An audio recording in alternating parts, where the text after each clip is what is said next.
Ating babalik naman tayo dito sa ating no contact update segment 'no, for today, March 13, 2026.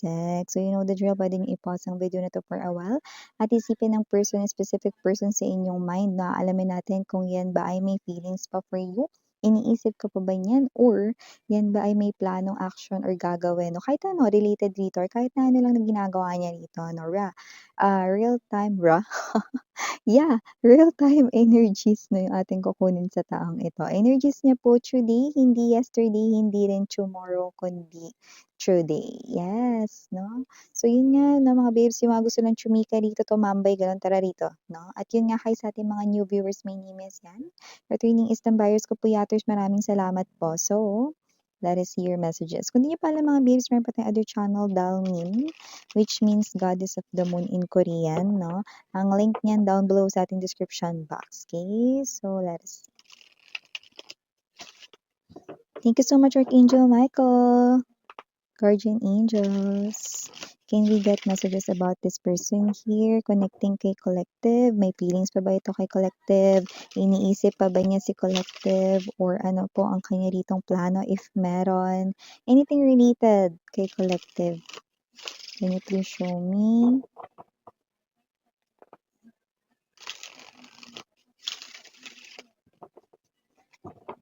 Okay.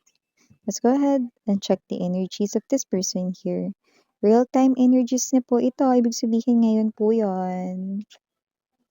World energy. Six of Cups. Ten of Cups. You could be married with this person here but doesn't have to be, or you are once very committed sa kanya. Six of Coins, Nine of Cups energy. Seven of Cups. I mean the Seven of Coins, but they called it Seven of Cups. This person here could have lied sa inyo, cheated on you, deceive you. Bottom of the deck, Nine of Coins.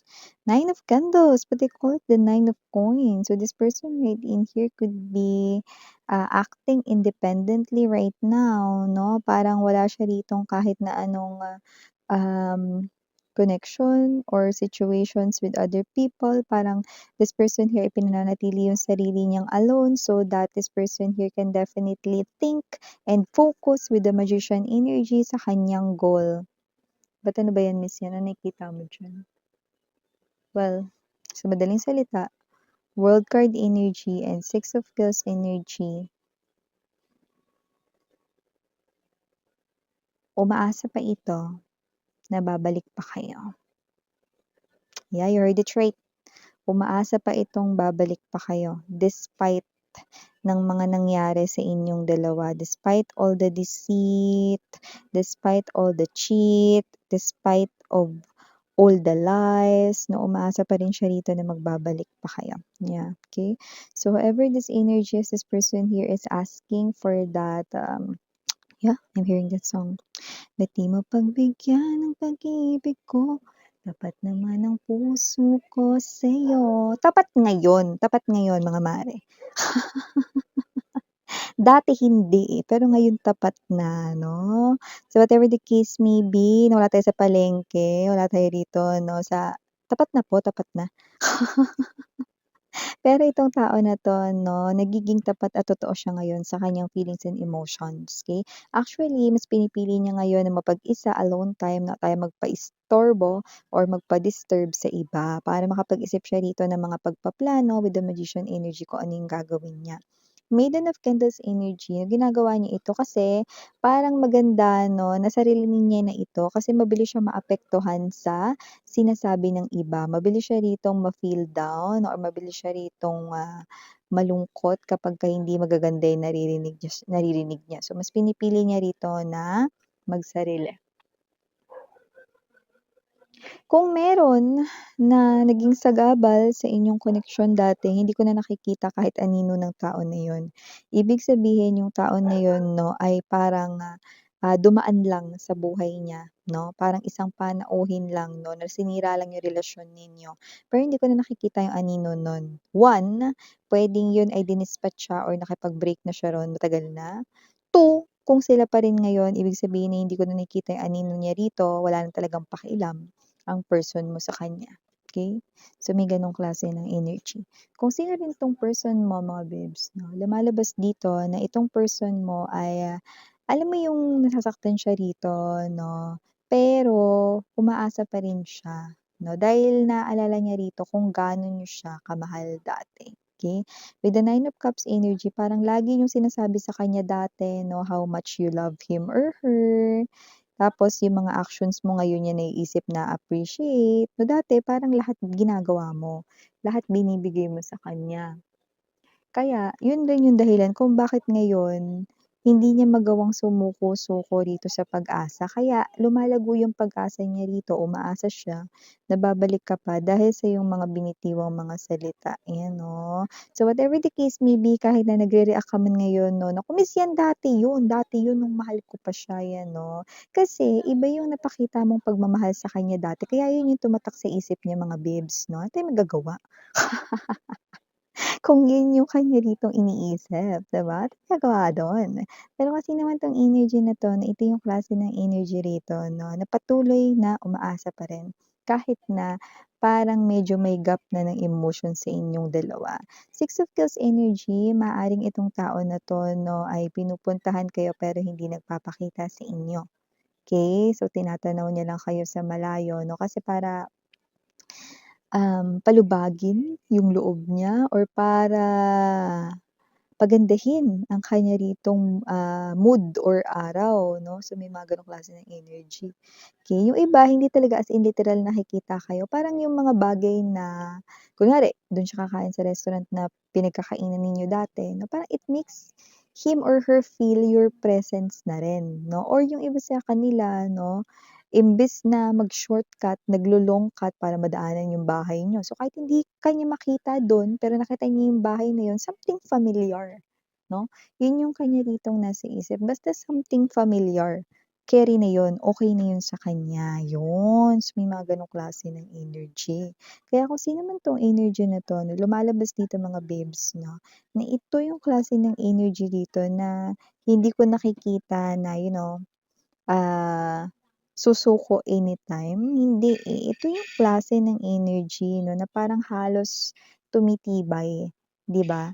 Yung, kanya rito 'no, na paniniwala everytime na sinusubukan niyang i-rethink or, isipin ulit 'no, back sa kanyang thoughts 'no, yung iyo ritong mga ginawa for him or her 'no. Kasi nagpakita ka rito ng extraordinary na mga actions and even the words you speak matches your actions dati. Kaya parang ang naiisip niya ngayon 'no, mahal mo pa rin siya.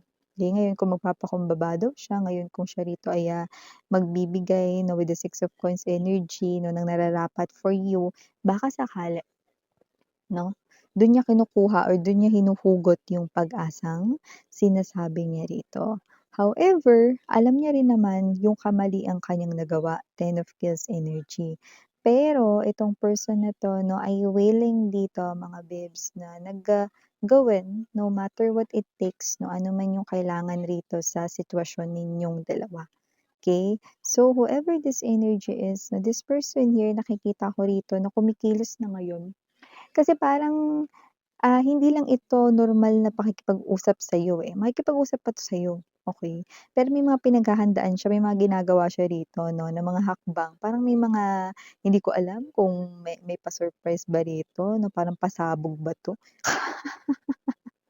Basta hindi pasabog ng anghit, Uy, grabe ka naman dun, Miss Yana. Uy, summer ngayon 'no, sino mga ba sa kilikili diyan? Normal lang 'yan, ba't ako nakakahiya diyan, 'di ba? Ibig lang sabihin niyan 'no, summer na talaga, 'di ba? Basta mag-deodorant lang, okey na yun. So yun nga 'no, sino man 'tong energy na 'to parang may pa-surprise pa or parang may mga ano, ino-organize siya rito mga bagay-bagay, parang paghahandaan niya itong pagkikita ninyo, okey? So hindi lang 'to as in literal na pag-uusap na puwede ba kitang makausap, ganito, ganyan 'no, hindi lang yung gano'n, okey? Isa itong klase 'no ng, pinaghahandaan talaga. May mga ano talaga siya rito, may mga pahabs, puwedeng may mga pahabs, may mga dala-dala, puwede rin naman na yan, eh, talagang nagpa-reserve talaga siya rito 'no, ng venue, location, mga gano'n, case, whatever the case may be. So, just take only what resonates. So, wala siyang pinagsasabihan nito kasi una sa lahat yung mga friends or yung mga tao sa paligid niya madadaldal. Ayaw niya na makarating yun sa'yo, lalo na yung iba sa, ka-connect niya rito na mga friends at families ay puwedeng konektado pa rin sa'yo sa social media or in real life talaga, as in personal, nakaka-encounter mo pa, nakakausap mo pa, kasi may mga lumabas 'no, na gano'n. Pero gano'n pa man 'no, nananatili rito dahil tinawag ko ito na 7 of kills 'no, kahit ito ay 7 of coins, lumalabas na itong tao na 'to 'no, ay talagang nag-i-invest dito 'no, sa preparation, okey? Para alam mo 'yun, formal na bumalik sa life mo. So yeah, umaasa pa rin talaga siya dito 'no, na babalik pa rin kayo sa kanya, okey? Kahit na yung iba sa inyo tinataboy niyo siya, pinapalayo, hindi niyo nire-replyan 'no, hindi niyo sinasagot mga tawag, mga gano'n 'no. Ano niyo 'yun, sinasawalang-bahala niya, hindi niya pinapansin kahit masyakit, okey? Kung sino 'tong energy na 'to with the World card energy, ayaw niya mag-end yung chapter ninyo ng ganito-ganito na lang, okey? Ayaw niyang huminga 'no, at mabuhay sa earth 'no, nang wala kayo sa tabi niya. Pero siyempre, wala naman ding pilitan dito, kung ayaw niyo talaga sa kanya, 'di ba, 'di ipakita niyo 'no, pero yun nga lang na parang matigasan kayo dito. Kung sinong unang bibigay talo, 'di ba? Kasi dito nakita ko paninindigan niya, talagang ipu-push niya talaga 'to, okey? So, kung sino man 'tong energy na 'to 'no, wala tayong gender, babae, lalaki, LGBT, okey? So 'yan, just take only what resonates. Nakita ko dito na itong person na 'to 'no, ay, desidido talaga. Paano kasi, ang pinaka nagpa-process sa kanya ngayon 'no, ay hindi ang isip niya 'no, kundi yung kanyang feelings. Feelings alone 'no, yung kanyang heart dito, yun yung nagpu-push, nagtutulak sa kanya rito 'no, dahil wala naman siyang ibang wish or gusto. 9 of Cups energy, this person's only desire is to be with you. Walang labis, walang kulang, just to be with you. Gusto niya lang ulit na tingnan mo siya kung paano mo siya tingnan dati. Gusto niya lang ulit 'no, na maramdaman 'no, yung haplos ng love coming from you. Gusto niya lang dito 'no, na magbalik kayo, wala ng iba. Yeah, and this person here ay very serious. I can say that with the energies 'no, dito, okay? So whatever the case may be, excuse me. This person here ay nakikita ko rin 'no, na talagang kaya ko binanggit yung may mga pahabs kasi may mga binibili siya dito, may mga ginagastos siya na may kinalaman dito sa preparation na 'to. It's all for you, 'yan 'no. Ay naku, minsan hindi niya ako madadaan sa ganyan. Maaari yun na nga, eh. Kaya nga lumabas dito parang matigasan kayo dito, sinong unang bibigay. Kasi kung ayaw mo talaga sa kanya, paninindigan mo yun, 'di ba, na ayaw mo sa kanya. Pero paninindigan rin niya on the other side na ipu-push ka niya. So, no matter what you say, no matter what you do 'no, even itulak-tulak mo pa siya, even jombagin mo siya, sapakin mo siyang gano'n or tampalin mo siya, this person will not leave. You cannot tame this person here, okay? You cannot stop this person here. Because nakapagdesisyon na siya from long time ago pa na itutuloy niya 'tong laban na 'to. Naiintindihan mo? Yan. So, sino ba 'tong energy na 'to 'no, good luck fighting 'no. So, nakikita ko rito 'no, pero ang cute niyo 'no, kasi parehas kayo ritong hindi bibitaw. Yan, sa inyong mga gusto talagang mangyari dito sa situations na ito. Okay, initials, we have here capital letter L, capital letter R, capital letter S, capital letter C, capital letter N, and capital letter H. For other letters may not be capital, nabubulol. Small letters D, B, O, G, H, Q, Y, and last but not least, we have the letter A.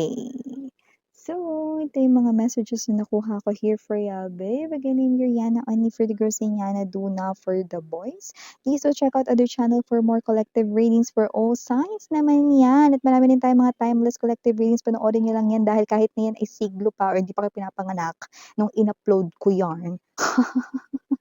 Go! Kasi ibig sabihin yan pa lang yung time na maririnig mo ang right messages. Okay ba tayo, Jarn? Link down below sa ating description box. So, 사랑해요, love and light. 안녕.